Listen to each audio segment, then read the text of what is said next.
So, welcome all, welcome once again.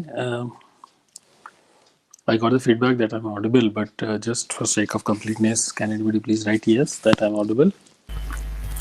Audible, sir. You're audible. Hmm? Yes. You're audible. You're audible. Anybody?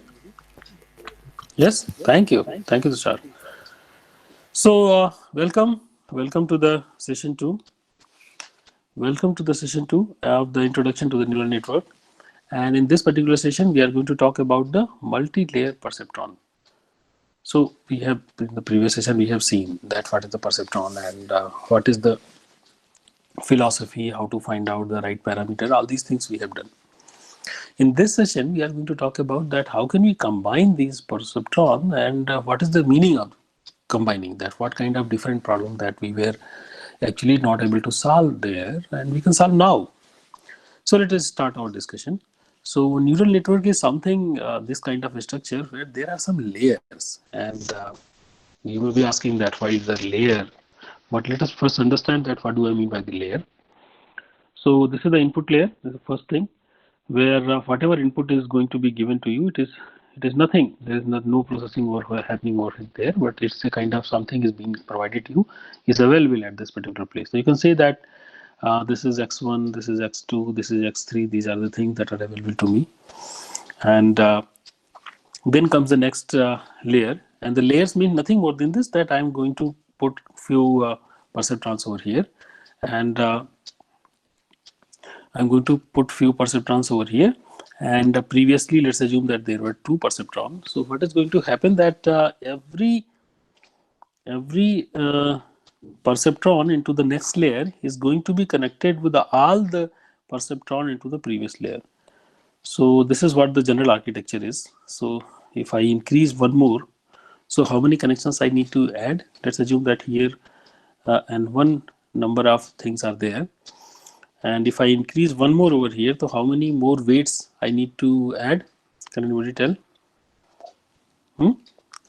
So yes, 4, because everything everywhere I have to connect. So n1 number of weights I have to increase. So next layer, this is going to happen that you are here. I'm going to have. So what do I mean by this? Why I'm going to put these things into the layers, and at the end I'm going to get the output layer. Why I'm going to have it? Because this is what the raw representation. You would think in this particular terms that that this is what the raw representation of the data, because the data in the data you find out these values.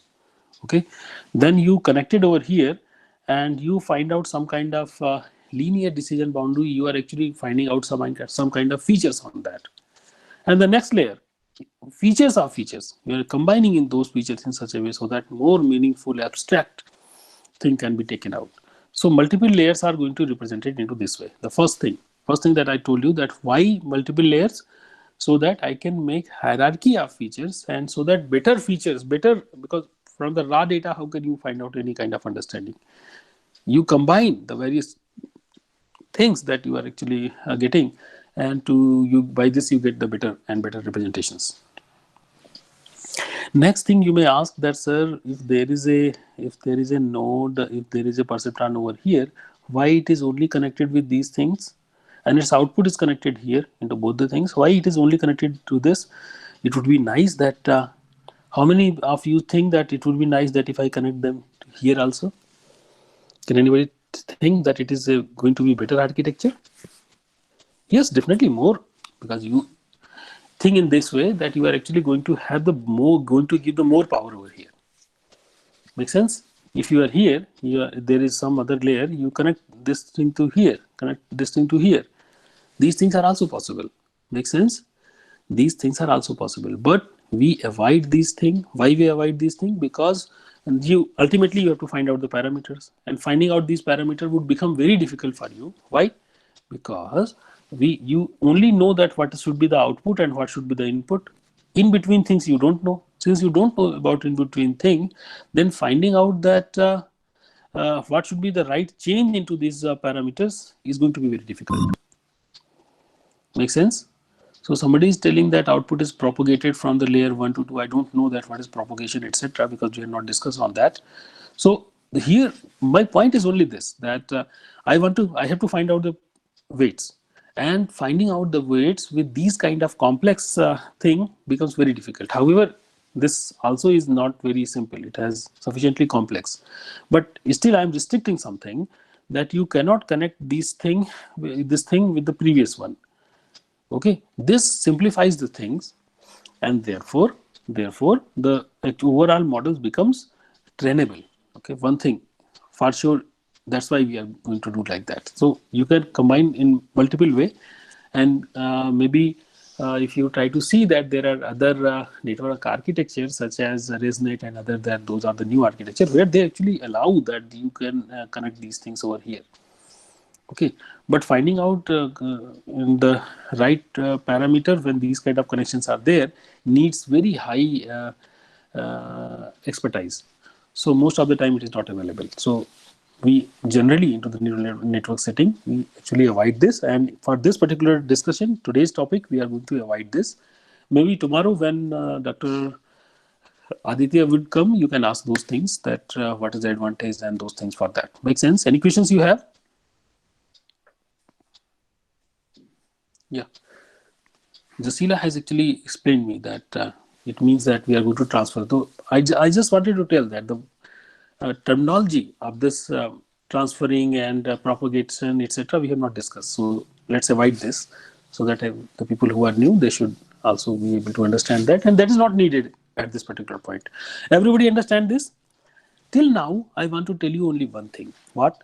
That we are going to put the things into this kind of a special restricted architecture. Everybody okay? Can everybody write yes? We are going to put the things into this restricted architecture. Everybody can write yes? Yeah, makes sense? Everybody? Very yes, less number of yes I get. Yeah. This is what the restricted architecture we have. And this architecture is called neural networks. Make sense? This architecture is called neural network. Number of layers may differ depending upon the problem. For some problem you take 2 layers, some problems you take 10 layers. That depends upon the what kind of problems you have. I have already told you into the previous class that any Boolean function can be represented by only 2 layers, not more than that, 2 hidden layers. So again, interesting idea that I forget to mention. The things, this is the output layer, this is the input layer, and things which are inside, they are called the hidden layer. They are called the hidden layer. So how many hidden layers could be? So many. That depends upon the number of, that depends upon the problem.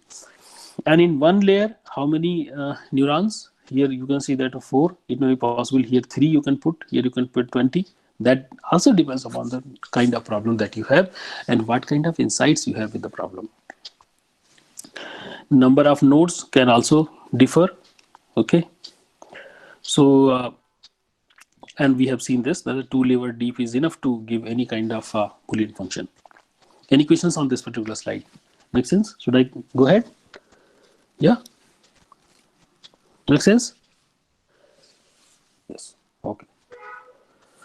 So again, our favorite example, we have a data, 2-dimensional data, x1 and x2, x1 and x2, two features we have, and this particular data is given to me. So first question is this: can I draw a line in such a way so that the one side there is positive and another side there is a negative? Can I divide like this? Can I draw a line like this? No? Only one person knows this. Two people knows this. Okay, because just try that. If I draw a line, for example, if I draw a line like this, one side everything is fine, everything up is actually positive, but below everything should be negative. Why? How come these come? These positive point come? So this is not a right line. Okay, can I try anything else? Can I draw line like this? What kind of line I can draw? I can draw no line. Make sense? It is not possible. Achha, somebody is saying not a straight line. Okay, so please understand that line means a straight line. Okay, line always means a straight line. Make sense? So this is a difficult problem to solve. So what we can do? This thing, can we draw multiple lines? For example, if I draw a red line and I say that one side I am correct, other side I have a problem. I draw this line. I say that one side I am correct, other side I have a problem. I draw this line. I say that one side I am correct, other side I have a problem. Make sense? So what do I mean by this? I mean by please be careful what I'm telling. I am right now drawing three lines, and I'm telling that uh, red line, red line, red line, blue line, black line, and I wanted to find out what is the color of my things. 0 means below the red line. So what is the area below red line? This is the area. This is the area. Make sense? Blue line below 0. This is the blue line. I see that the places where there is below. So let me change the color. So places below the blue line is this. If I say that below red line and below red line and below blue line, so what would be that area? I think you may understand that that area would be only this, below red line and below blue line. Only this is the area that I have. Make sense? Make sense? Can you write yes? Yeah. Okay. Next thing, black line below the black line. Where is the black line? Black line is this. So below the black line is this. So if both the things I say, then it means that I am actually referring this area. Make sense? If I am into this particular area. Okay. In this particular area, what is the color? Color is 1. Items are, whenever this condition is there, then the item is 1. It is green. Makes sense? This table actually specifies this. Okay. Makes sense.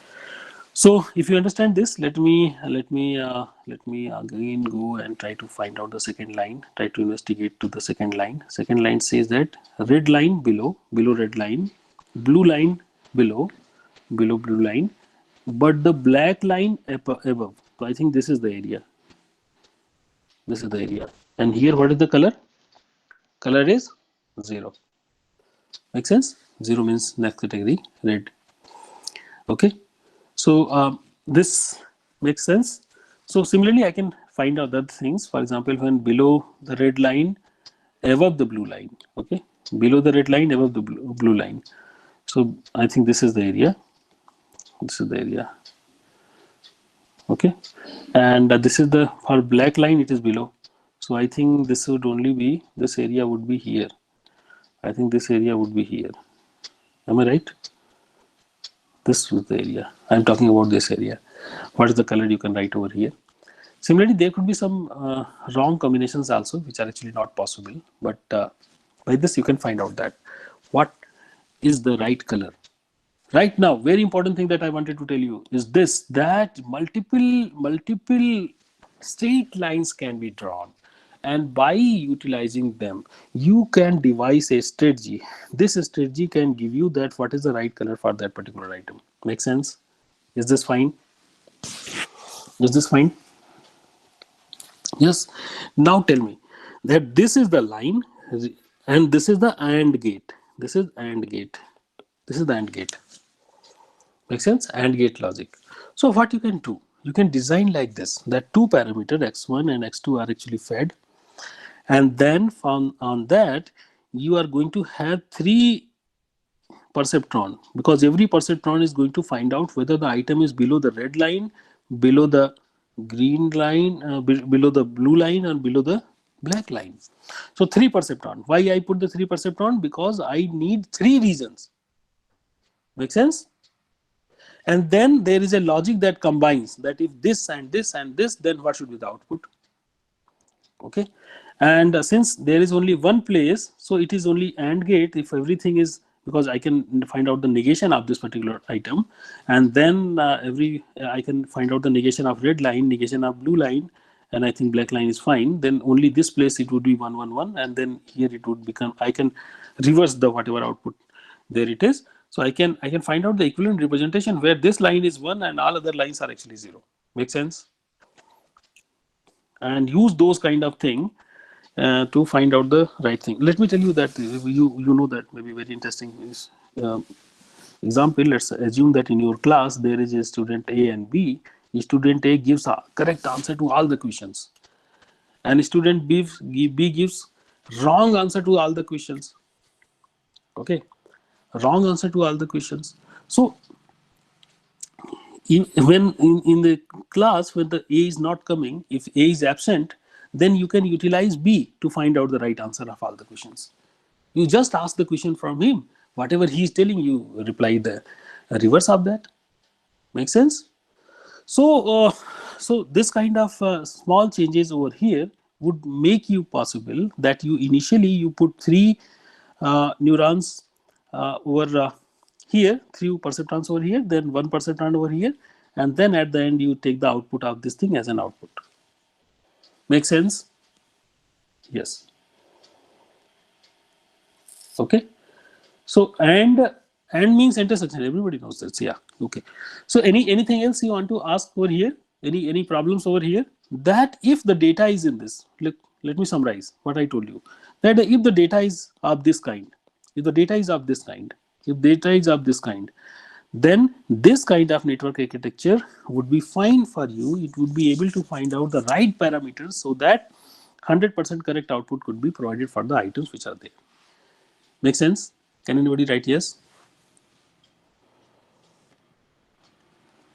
Does it give the right idea? Yeah. Okay, I got very less yes.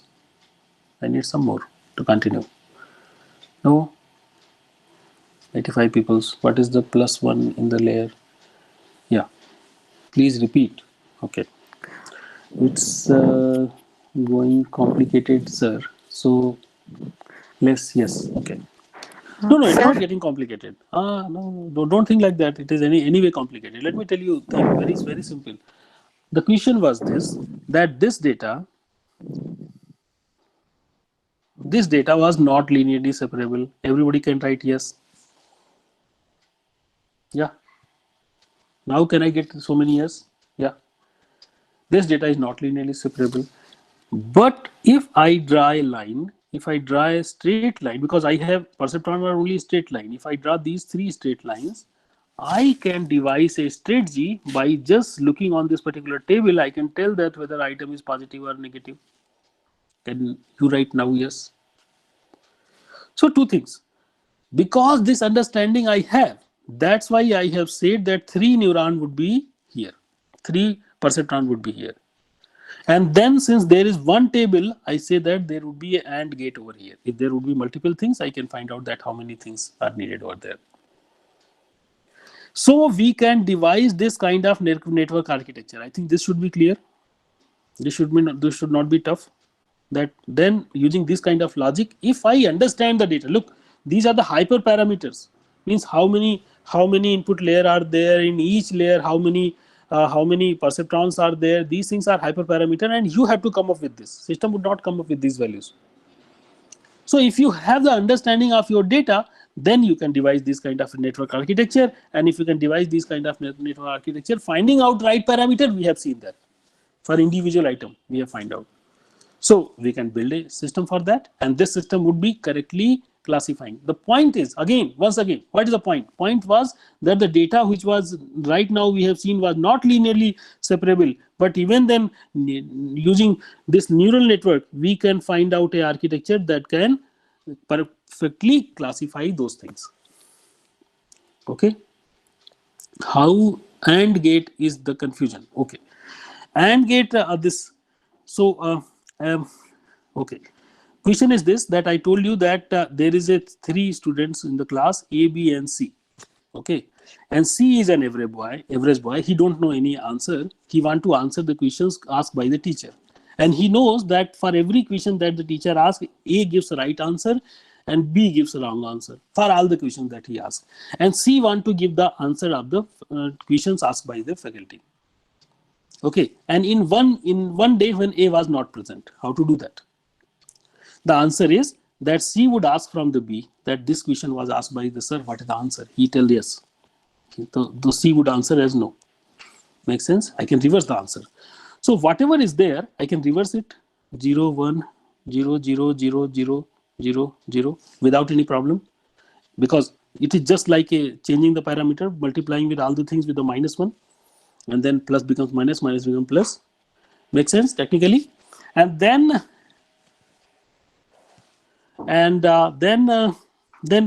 it is just a AND gate. Make sense? Was telling AND gate was how the gate is the confusion. Sangeeta, is it a bit clear? Okay. So this is how we define a architecture. It is just a I'm not giving that this particular thing as a general way to do this. I just wanted to verify this idea that using, I just wanted to give you the verification of the idea that using these kind of architectures, you can even design the model that can classify the items which are not linearly separable. That's it. This part is clear, that items which are not linearly separable, we can make the system for them using this neural network. That is the advantage of this neural network. This part is clear? Everybody is with me? All right. So once again, I have given you a method that can work on the non-separable data. And why it is important to work on the non-separable data? Because real life data that you get in your experiment, they are not linearly separable. So you can deploy the things. If it is there, then only you can apply these kind of models onto the real life data. Make sense? Excellent. So neural networks has a lot of applications, and you know that one very important thing is that long training time is acceptable. You should apply the neural network when long training time is possible, because they take lot of time, because I told you the infinite number of time you have to repeat the thing to find out the real parameters. But when you find out the parameter, finding out whether the point is there or not, it is very fast. Fast evaluation is there. Means when the parameter is given to you, you can easily find out that what should be there. For example, into the autonomous car, okay, autonomous car. If the car takes 100 hours to learn, that is fine. But when a squirrel comes in front of the car, it should immediately stop within fraction of time. Okay, within fraction of seconds, it should stop. So when you find out the right parameter, then it should behave very quickly. But however, it takes a lot of time that is acceptable to you, then you go for the neural network. One thing. And there are various other advantages that is had, that if the training example have errors, some kind of noise, then also it works good. Okay. And also very important point is this, that when these weights are given to you, let's assume that when I give you the weights, sometimes interpretation may be very hard, that what is the understanding, means I give these values, what is the understanding? Sometimes finding out the understanding is difficult. So if the understanding is not that much important, then you go for the neural network based systems. Make sense? All right.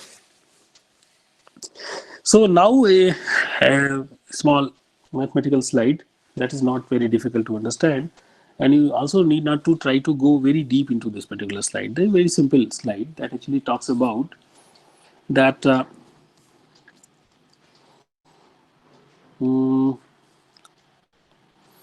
target minus output. This part you have seen earlier.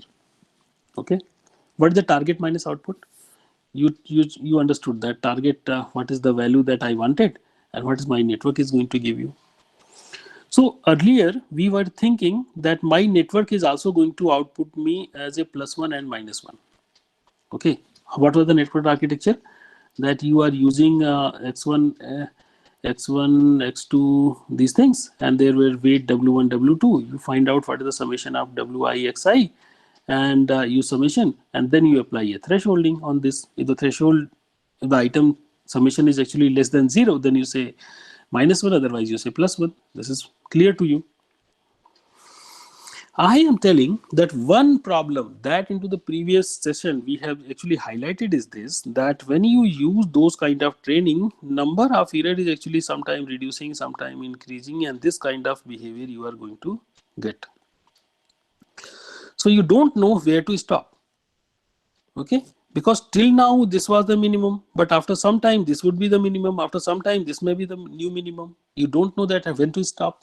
Okay, so it is very difficult to find out this place. So next strategy that we are going to have is this, that you don't apply thresholding. I am telling that don't apply the thresholding. Okay, if you don't apply the thresholding, then what is the output?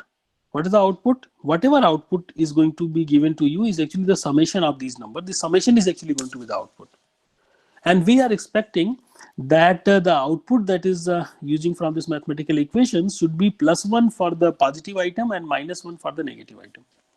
Can we expect this type of thing? Yes, there is no problem with that.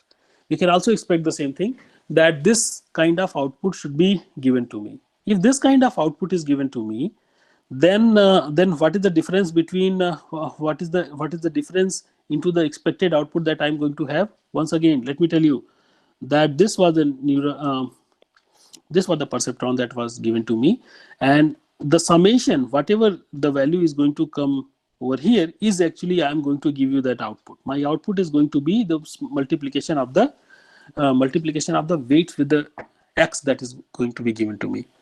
So I am not applying thresholding. This part is clear. Whether can anybody tell that what I'm going to tell right now? That I am going to modify my perceptron. Number one thing, I'm going to modify my perceptron. Everybody please understand, I am going to modify my perceptron right now. I'm going to modify my perceptron by telling that I would not apply the thresholding over that. So what would be the output? What would be the output? Earlier the output was that you find out what is the WIXI. Nobody is writing yes. So I wanted to find out that what is the WIXI. Then after that I had applied the threshold on that. This time I'm not applying threshold. I'm just telling that my output is the multiplication of WIXI.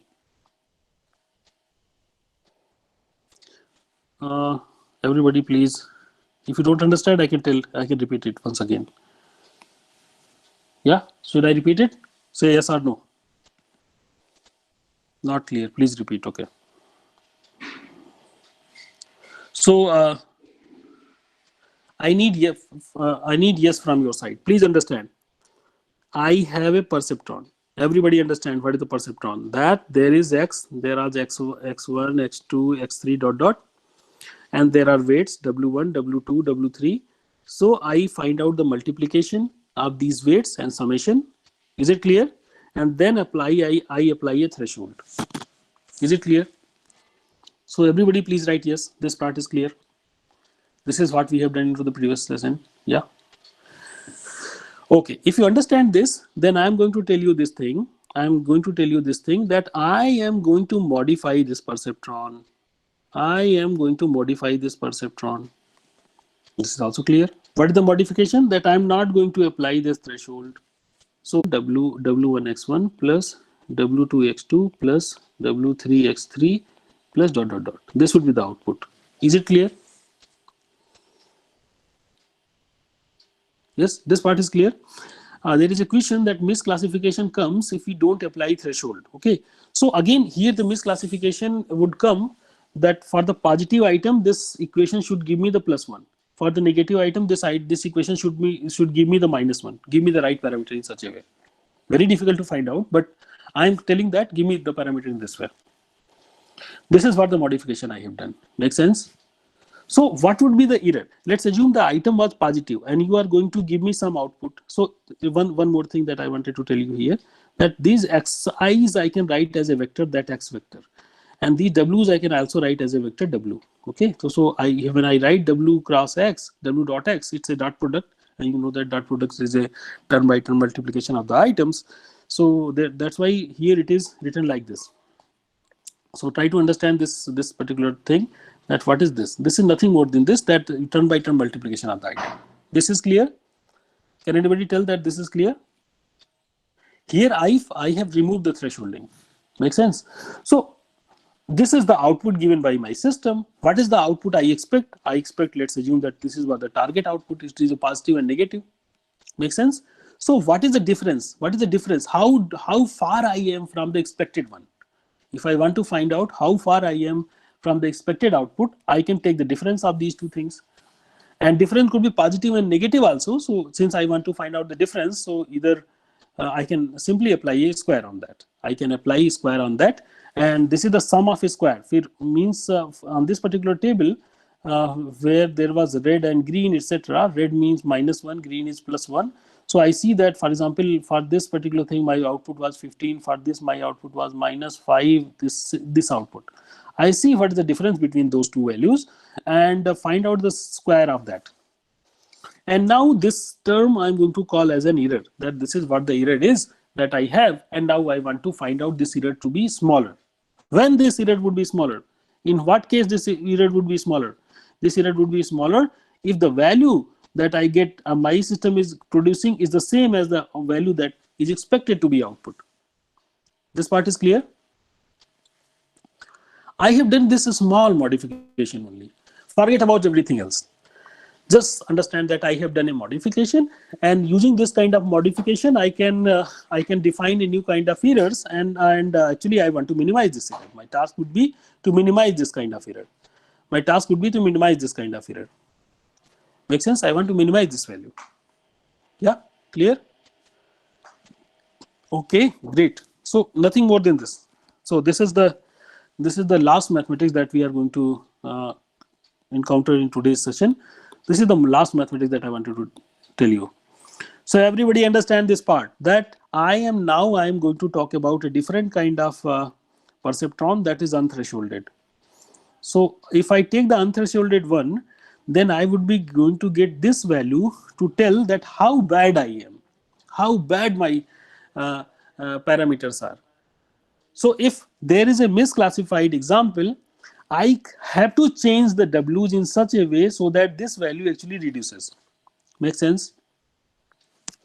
For all the item, because now for every item I would be getting this value. Okay, it is not a right classification. My value should be very near to that. Make sense?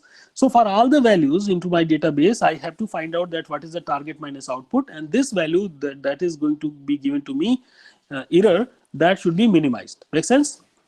Okay.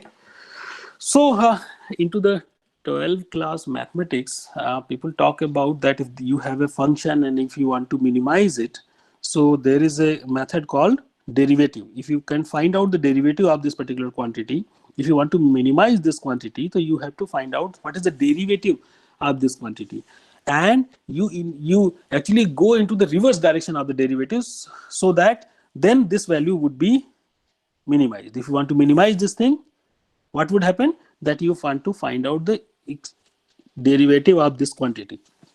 So how many of you are actually comfortable with this idea? So if you don't comfortable, if you're not a mathematics teacher, that's not a problem. Just try to understand that we have to find out somehow derivative of this quantity. And if you know the derivative, for example, of derivative of this quantity with respect to all the W0 with the W1 with the W2, derivative of this quantity of this particular error with respect to the every weight that we have. Okay, with respect to the every weight, what is the weight? W0, W1, W2. With every weight, you find out what is the derivative of this thing. Okay, if you know the derivative, what is the advantage of derivative? For example, if this is a function, this which is a convex function, and this function actually is a convex function, what happens that if you are here, you find out the derivative, it would tell you that this is what the direction. The derivative is actually the angle tan of the tangent of that particular angle. So it actually, if it is positive, if you are here, so it is actually this angle. So it is negative. Here it is negative. Here it is positive. And where is the negative value? So what is this graph? Let me once again tell you that let's assume that here you are finding out some parameter. With this parameter, you plot the value of error. So let's assume that this is what the behavior is, this particular function. So here at this particular value of W, this particular error is minimum. Make sense? Okay. At this particular value of W, this error is actually minimum. But if you are having this W value, this value of the W, then your error is this much, not this much. So you want to, and here if you want to find out that what is the slope, slope would be positive. So if the slope is positive, you come back to, you reduce the value. Slope is positive, you reduce the value. If slope is negative, here the slope would be negative because tan theta is negative. Slope would be here, the slope would be negative. Then you forward into that particular direction. Means negative of your slope, you are going to increase. Make sense? So if negative of negative is actually positive, then this if If this was your value, you are actually increasing this value. So you are finding out whatever your derivative del E upon del Wi, whatever is there, you go into the negative direction of that and you modify the weight, whatever earlier weight you had by this particular value. You add something over there and you again, you need a small parameter that tells you that you don't go too fast. Your movement is actually controlled. So whether this part is making any sense?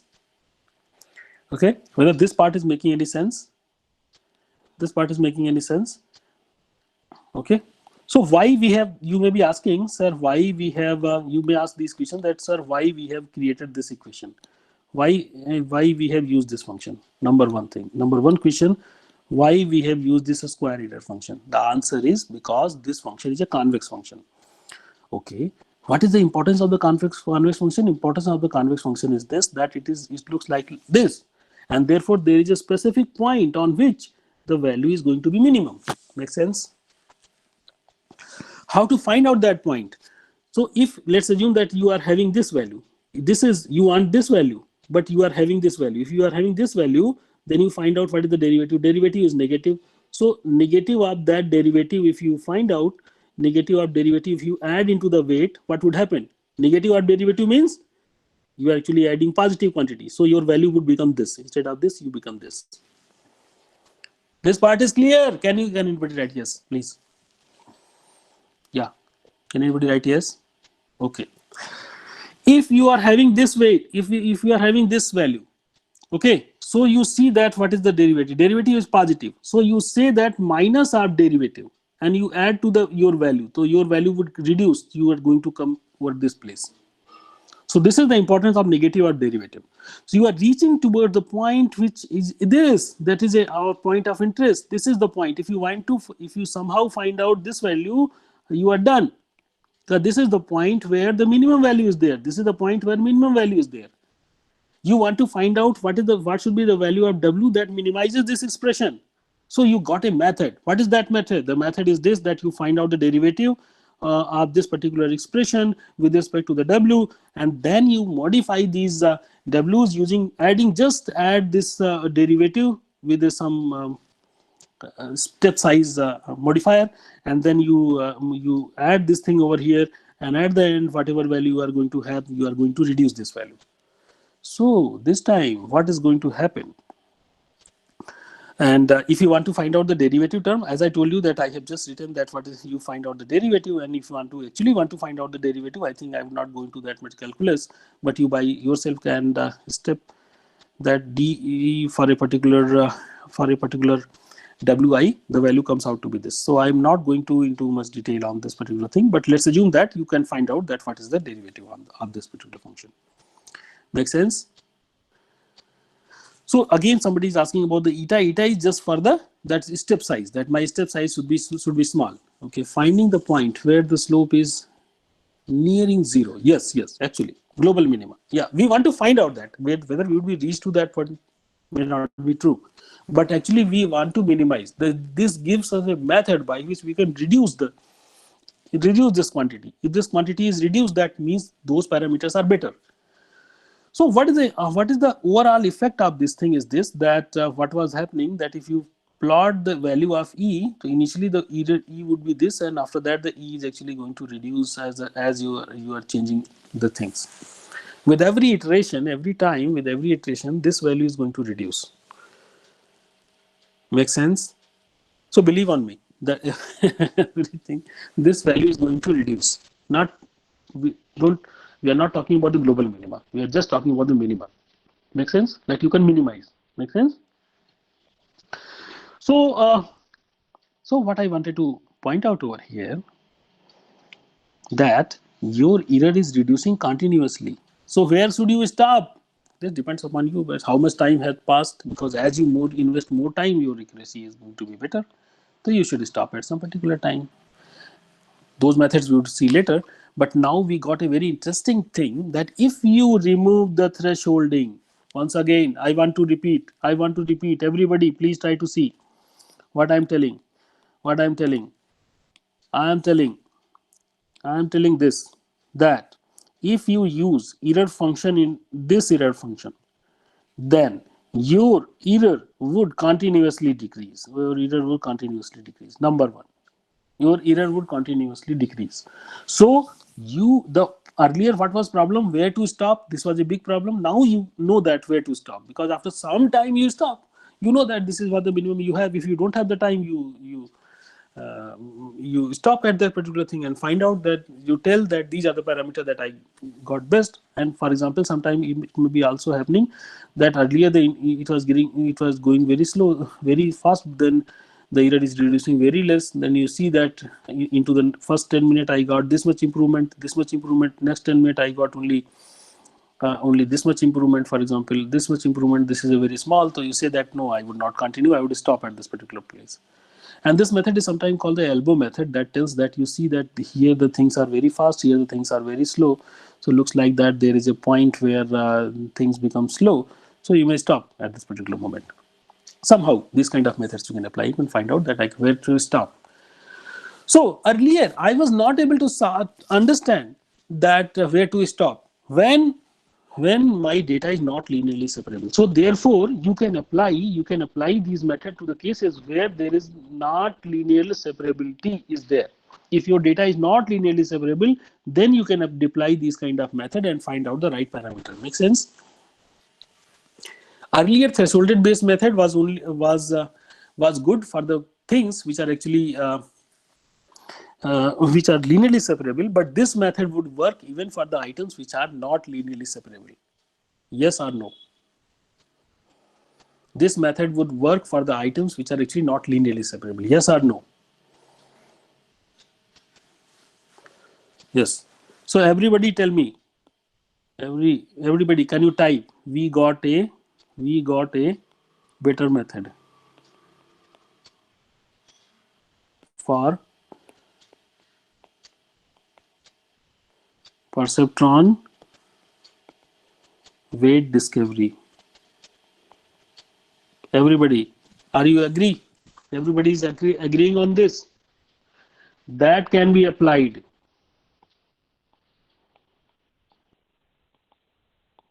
to non-linearly separable data. Everybody okay? Yes? Okay, very good. Thank you very much. So this is what the algorithm is. I think this is this algorithm is called earlier was a perceptron training rule. Now it is, this name is called the delta rule. This is called the delta rule, and this tells that you initialize again here also you initialize the weight with the random values, and then see that how much we have to change. Initially the weight is 0 for each training example. This time we are not seeing that for misclassified only. For each training example D which are there into your database, you compute what is the output using your module, what is the output, and see that what is the target, and see what is this value, what is the target minus this value. And then for each weight you are actually going to modify this into this way. Make sense? Your weights are going to be modified. So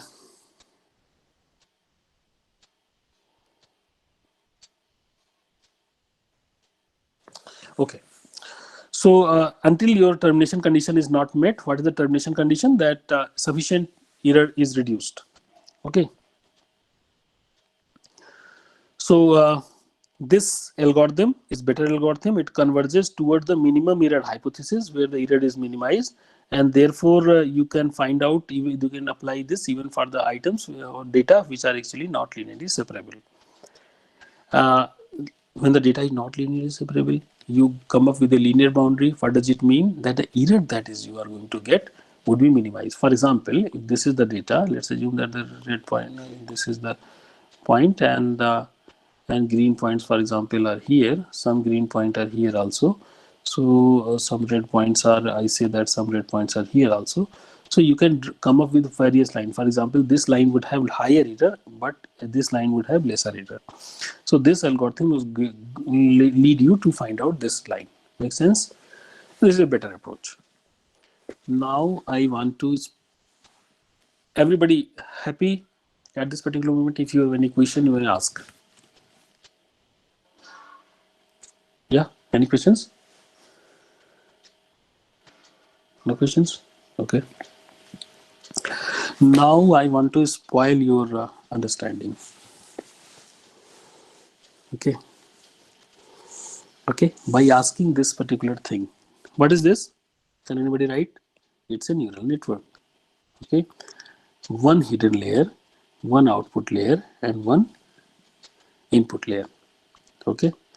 Can you tell me, please just concentrate on this particular slide. Very interesting slide. So my question is, can anybody answer? How many neurons are there into the hidden layer? Can you tell me? Yes, everybody write two. How many into the output layer?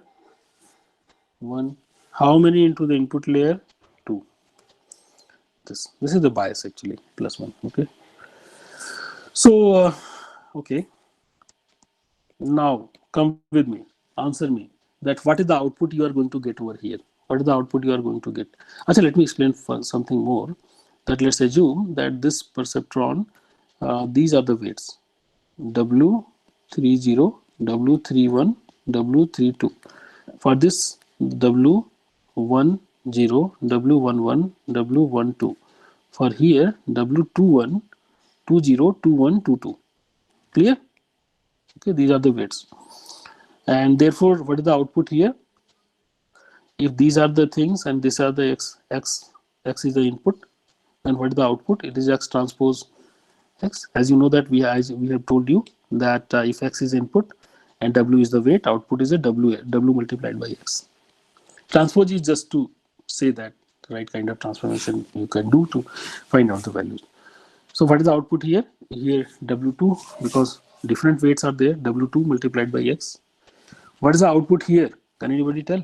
It is going to be that this thing that initially W30 plus any problem, please let me know. Then you W31 in W1 transpose X.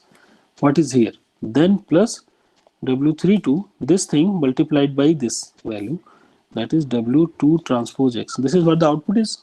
Yeah. Can you write yes? Okay. So this is what the equation is, that you got this output. So can we expand it? Yes, we should expand it. What is the, where should we expand? What is the value of this? What is value of this? You know that using this kind of logic, you can find out that it is W10 plus W11 x1 plus W12 x2. And this value is going to be W20 plus W21 x1 plus W22 x2. Make sense? So we put into this particular equation, we put these values over here and here. We do a rearrangement and we find out this particular equation. Here W30, W31, W0, these are the weights, because W's are only weights. So here everything is weight. Here everything is weight, here everything is weight. So inside there everything is weight, then there is Wx1. Then one weight is multiplied by another, then another weight is added, then this is x2. Essentially, we can say that looks like that there is another weight W0 dash, W1 dash, W2 dash, and it is multiplied by with x1 and x2. What do I mean by this? We can think that x1 is there, then W1 dash is multiplied this. Then x2 is there, then W2 dash is multiplied this. Then W0 dash is added. So it looks like that it is this kind of circuit.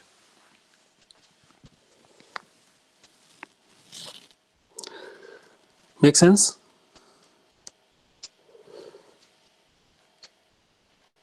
No?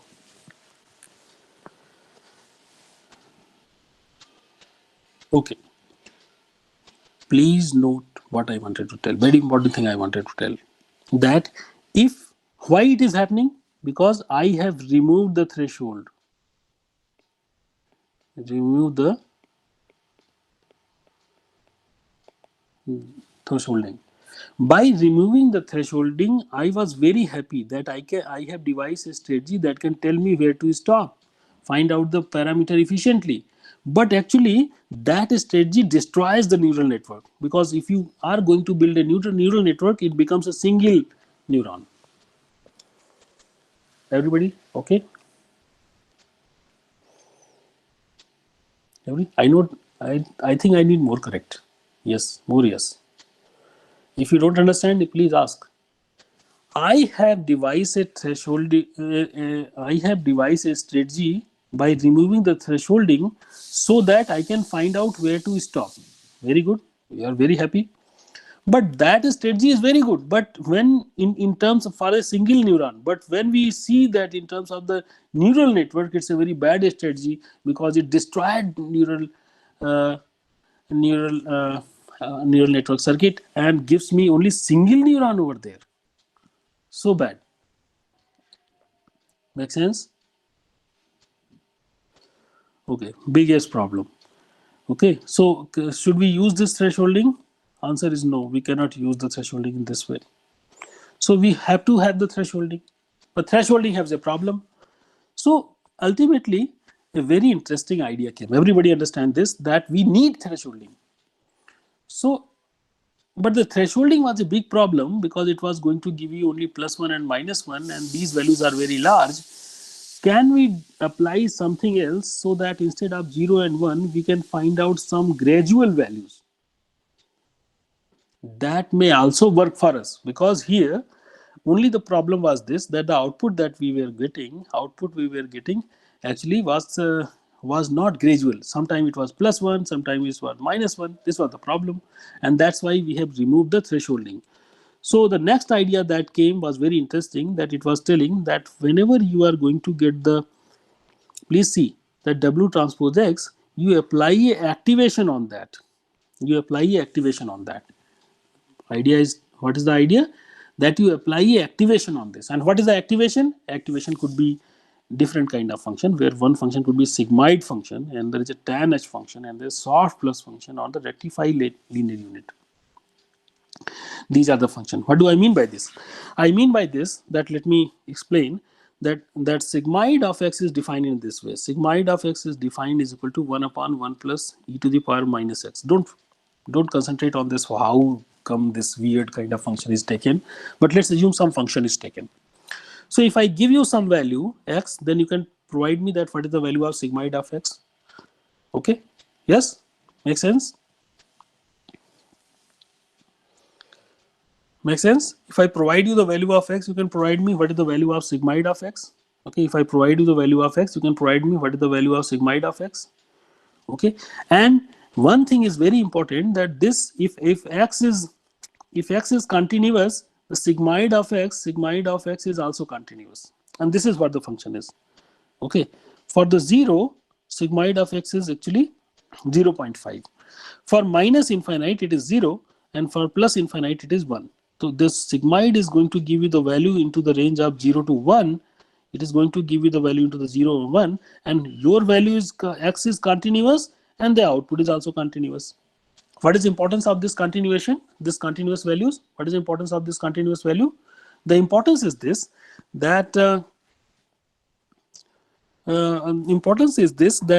you can use the same method, because now you have the values that are actually here into this particular formula. In this particular formula, again your target is going to be continuous value.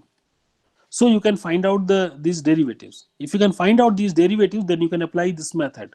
And therefore, this method that actually we have devised, that how to find out the right parameter, is again is valid. And that's why it's an interesting idea, that we are going to use this kind of function. Why we are going to use the function? Can anybody answer? So that we can stay on the same line where we are.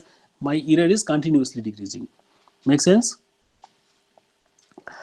So whether the idea is clear, that why we have used activation function, that I get the same value. And what is the advantage? One more advantage, that here in this particular place, there is an activation is also involved.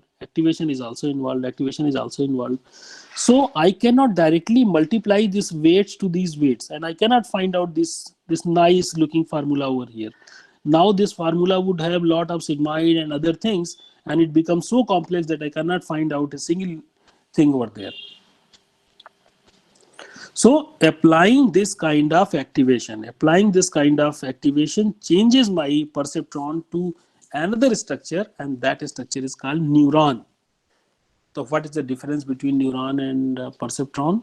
In the neuron, at the output, instead of thresholding, we are going to have these functions, either sigmoid, tan, sort plus, rectify, any other function.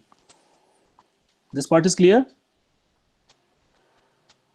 Everybody, if you have any question, please ask. So you were clear here that the problem was this. You're clear on this particular slide that the problem was that my complete neural network was actually collapsed to a single perceptron. So I changed this thing by adding a activation over here, by adding a activation function over here. Activation function could be sigmoid, tan, sort plus, or rectify units. What is the advantage? That now my neural network would not collapse. Okay, number one, neural network would not collapse.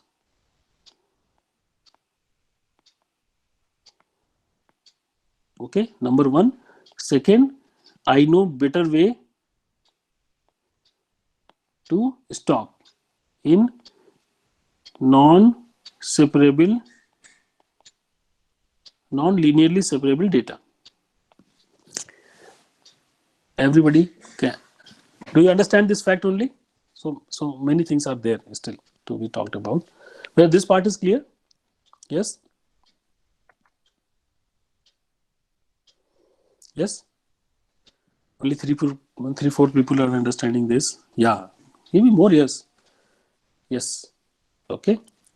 So we are going to apply a thresholding function, a activation function, and these activation functions, when you apply these activation functions, then my perceptron is given a new name that is called the neuron.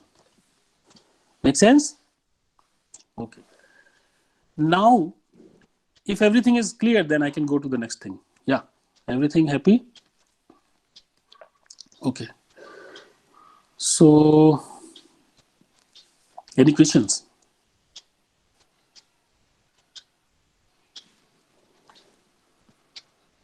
Any questions? No questions?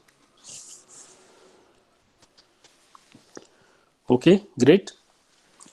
So now I would tell you that why I am using these very weird kind of functions. You may ask, sir, why cannot we use any other functions that are simple? Why you are using these kind of functions which are we are not able to understand? Okay, for the new peoples, when they see that there is a sigmoid of x is equal to 1 upon 1 plus e to the power minus x, they don't understand what is this function. Very difficult to find out. We find out the reason that why this particular function is there. Okay, so does anyone have any idea that why we are using this function? Why we don't use that sigmoid of x is equal to maybe x cube? What's the problem with that? Okay, we can use this x cubes, no? What is the problem? That will also be fine. Okay, there also you can find out the similar things.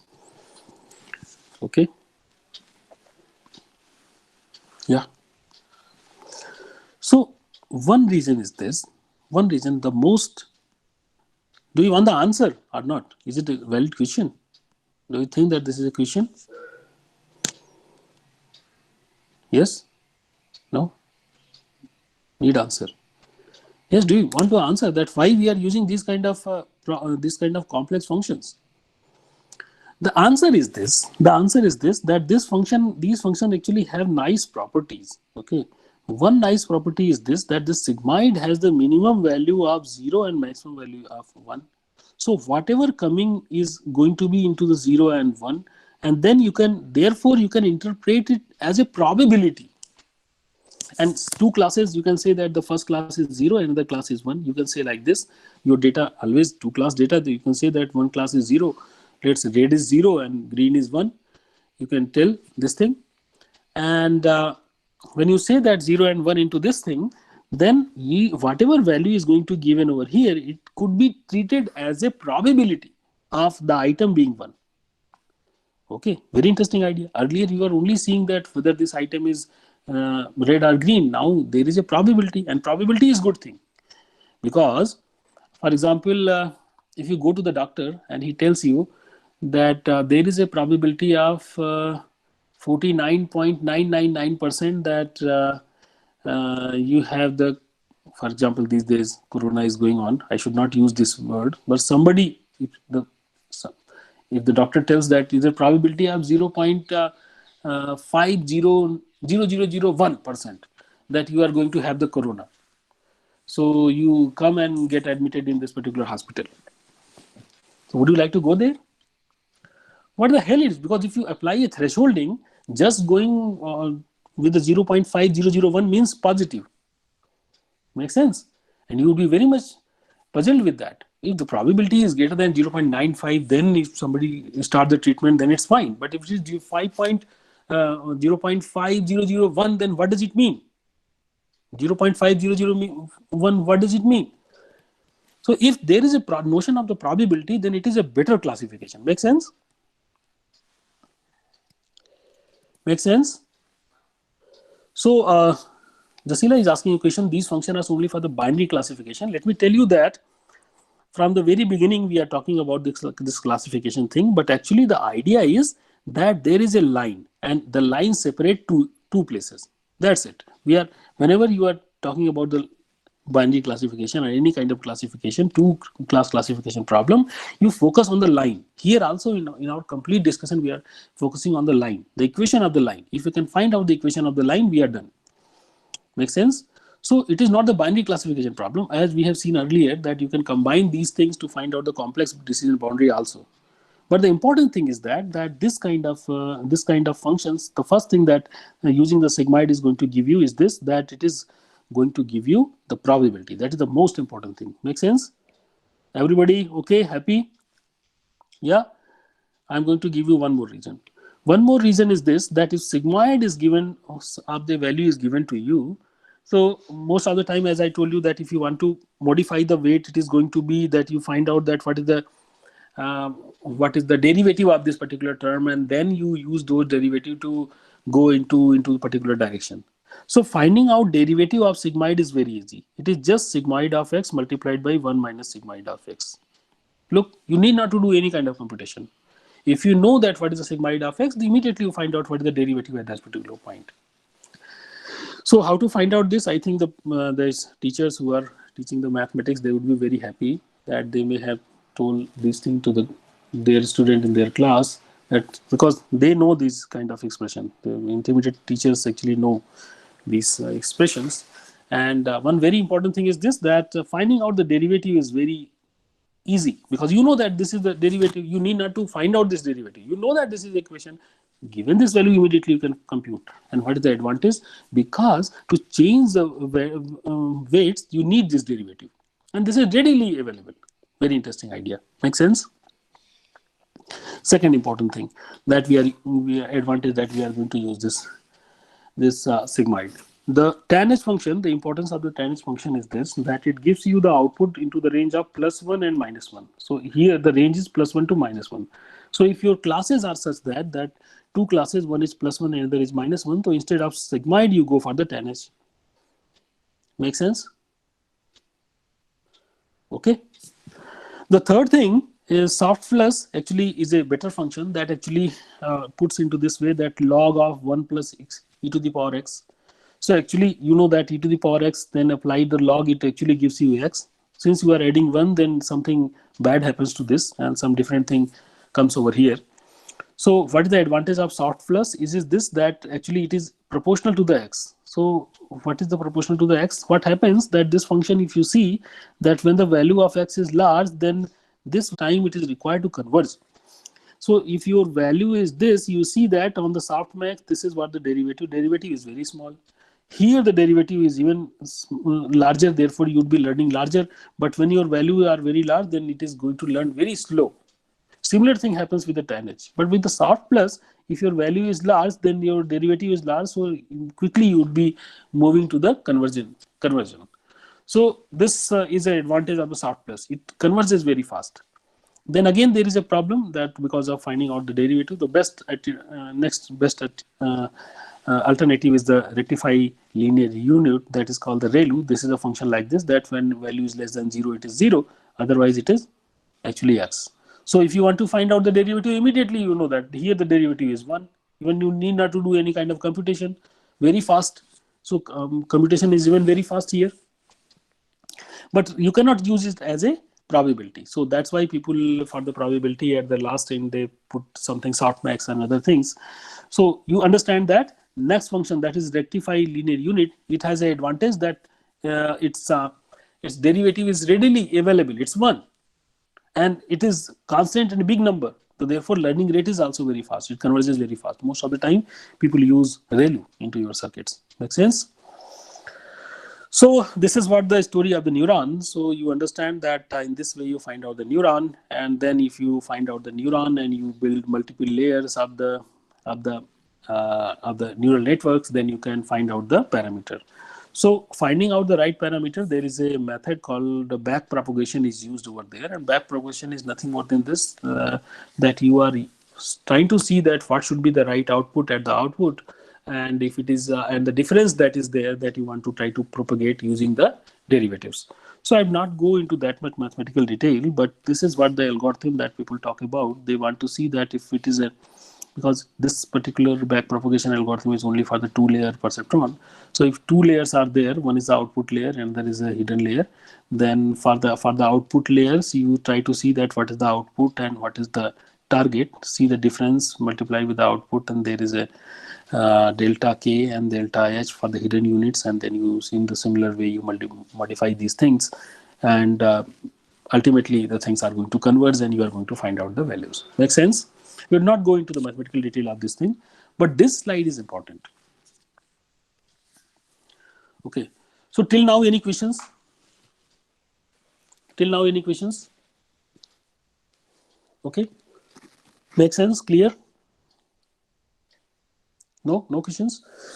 Okay, all right. So till now we have understood that that from perceptron, we have understood that from perceptron we move to neuron, and then we can use multiple neuron to make neural network, and then we can use back propagation to find out the right parameters for the neural network that you have devised. Okay, clear? Okay. Now I want to address another very simplified and important topic, that is that optimization. Actually, what happens now? We have just shown you that error surface is like this. So if you are here, you move into this particular direction so that you reach to this particular place, and corresponding value is going to be for a particular weight is going to be the minimum weight that you can answer. But actually what happens is that it is not a single weight, multiple weights are there, and therefore other weights also does have a different kind of effect, and therefore the surface, if you see that, it looks like something like this. This was the paper that came out in 2018, visualizing the loss landscape in the neural networks. So a very interesting paper. If you find the time, you can see this. Just Google it, you would be able to find it. So this paper talks about this particular diagram. Actually, this is a very interesting diagram that I wanted to show you. This actually tells you that that actually but because I told you now that your parameter could be, you start by random values. So I started by this. So I have this value. So let me show into this particular diagram. So let's assume that you come up through this particular point. Okay, let's assume that you come up to this particular. Okay, let's assume that what color would be nice over here? Let me see that black. Okay. So let's assume that you start at this particular point. So nearby, because of the derivative, you would reach to this particular point, and then you would reach to this particular point, and then you would be reaching to this particular point. You will stop over here. If you, for example, if you start at this particular point, you would come here, somewhere you find out the minimum value, and all nearby values are actually larger to that. Can you see that? If you start here, you would come down and you find out something that is here, some parameter here that is smaller, and then nearby all the values are larger, so therefore you would not you cannot go forward. Okay, you cannot go forward. Similarly, if you start here, for example, if you start here, you would be stuck somewhere here. So if you start here, you would be stuck somewhere here. If you start here, you would go deep down here. I think you can find out some value over here. If you start here, then you would be going down and you would be finding out this value. Okay, so it is very important to see what is your initialization points. Okay. So this, if you are if you initialize into this particular area, you would be reaching to this particular minimum. Make sense? You are reaching to this particular minimum.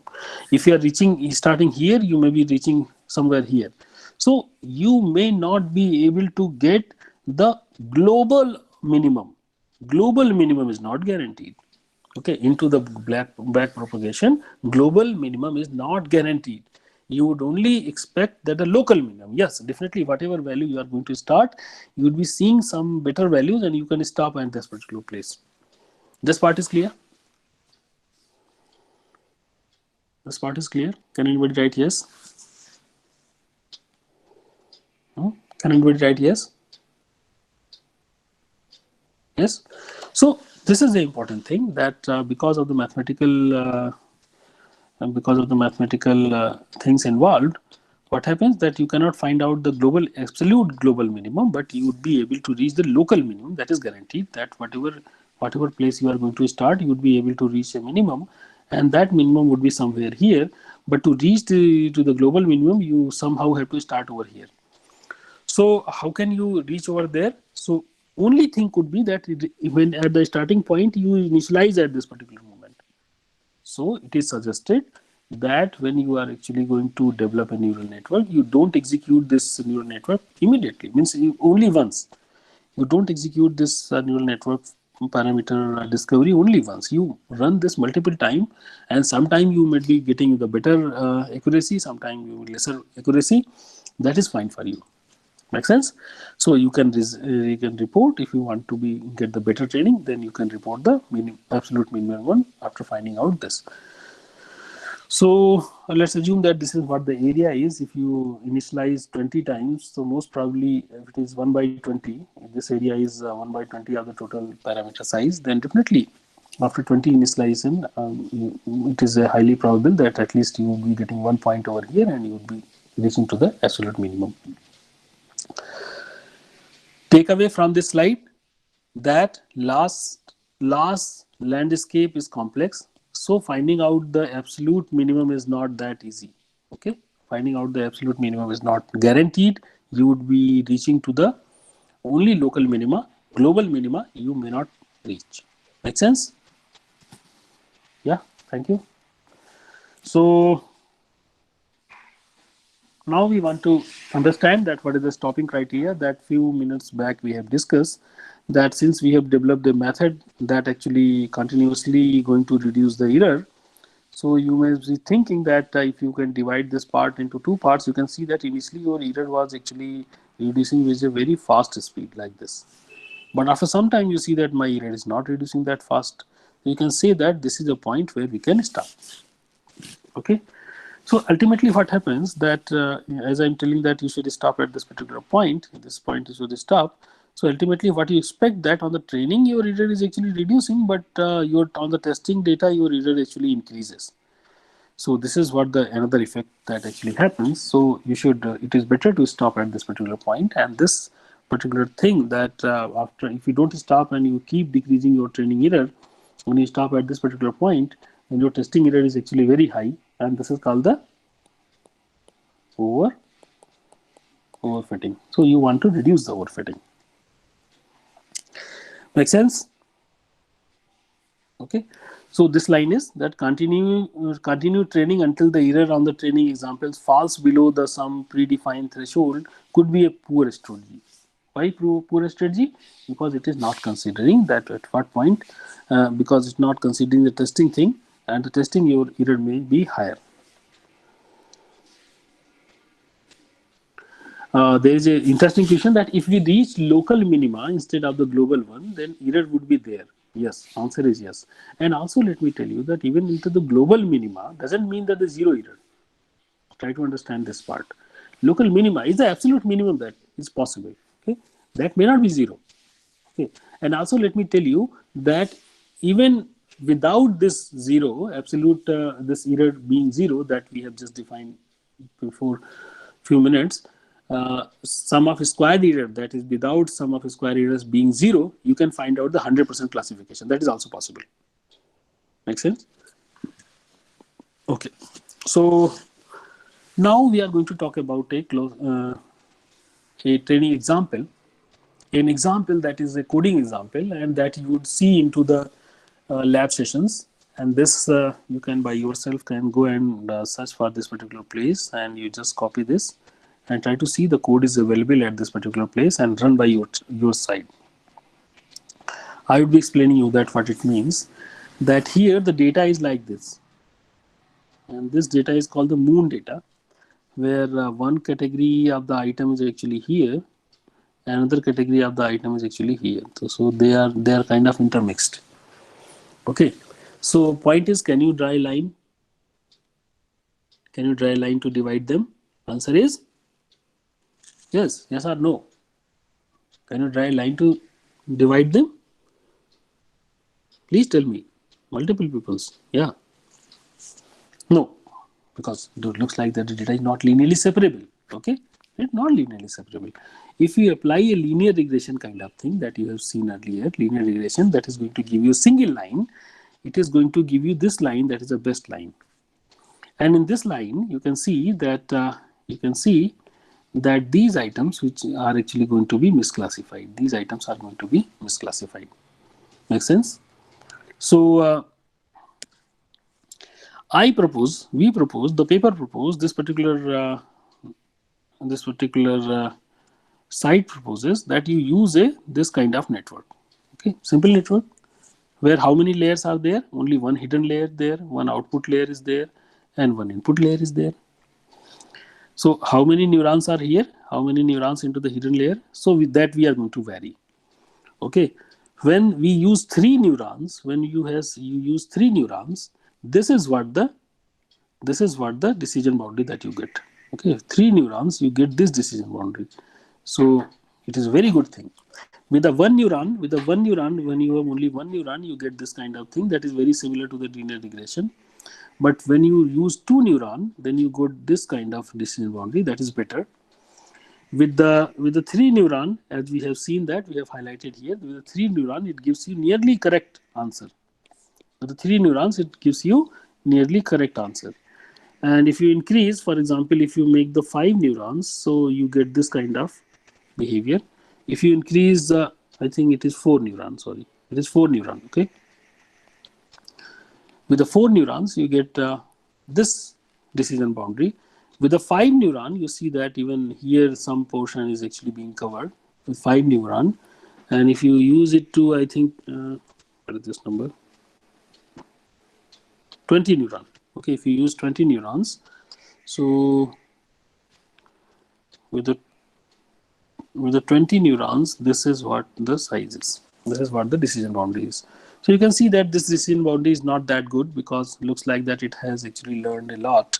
Means a lot of overfitting is there. Because if you are very correct onto the data, then onto the testing data, your performance may be bad. With the 5, you can see that this is what the thing that you can see that there is some Iceland also.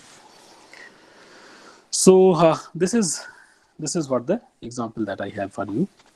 So it is a code that is there on this website. I would not go into that much detail, but you can see all these codes available, and into the next lab session you can see this. Okay. For that, I tell you that try to find out that how to do on that. This is the code, how to build the model. Different things are there. Okay. How to build a model, then how to define those things into Python. All these things are defined over here. So that's all for my side. Thank you very much for joining. Hope you understood something.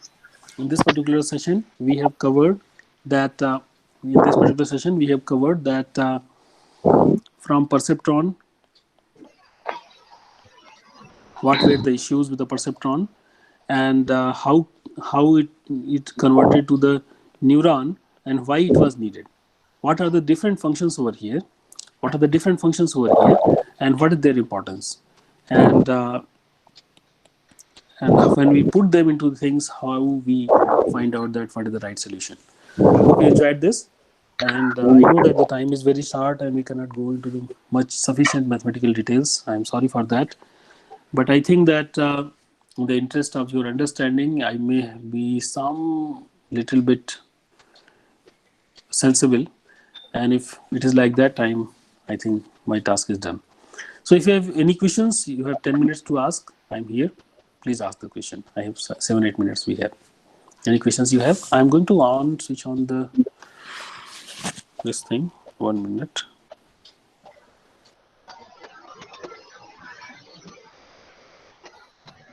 Yeah, I think you can speak now if you wish to speak. Yeah, I can hear.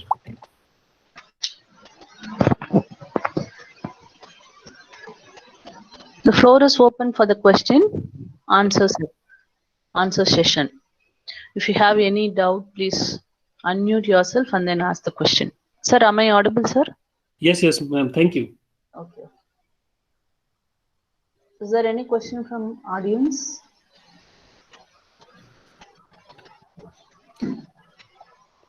Sir, loss function with cost function.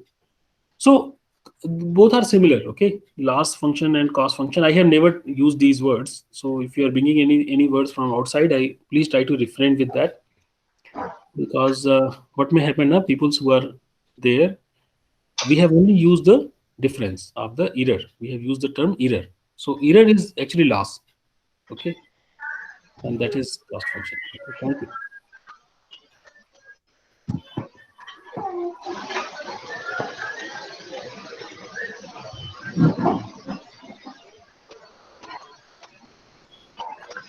Any other questions?